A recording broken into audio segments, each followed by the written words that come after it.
Hello guys. So let's talk about Kubernetes architecture. But before that, let's take a minute to first see the diagram which on the screen which will help us understand the architecture. So this architecture of Kubernetes provides a flexible, loosely coupled mechanism for service discovery. Like most distributed computing platforms, a Kubernetes cluster consists of at least one master and multiple compute nodes.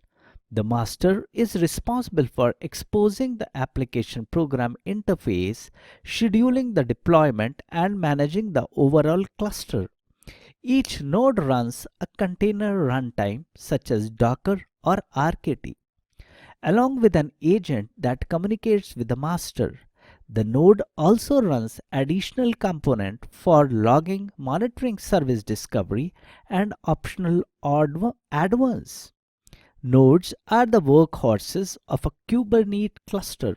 They expose compute networking and storage resources to application.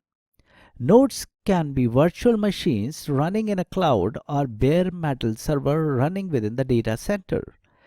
A pod is a collection of one or more containers. The pod serves as Kubernetes core unit of management.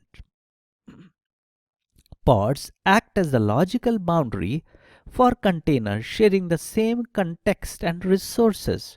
The grouping mechanism of pods make up for the difference between containerization and virtualization by making it possible to run multiple dependent processes together.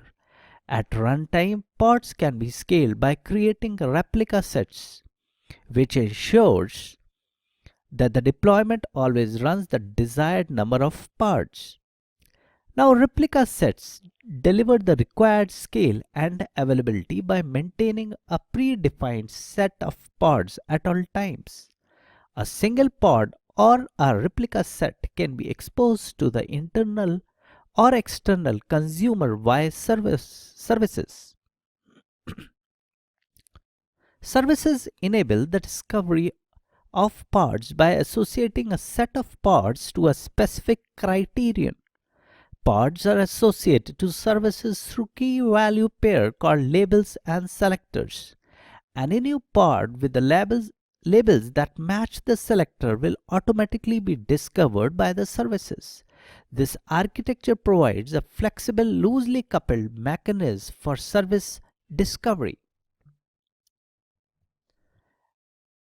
In the next lecture, we would be talking about a brief 40,000 feet above overview of Kubernetes master before entering in at a granular level.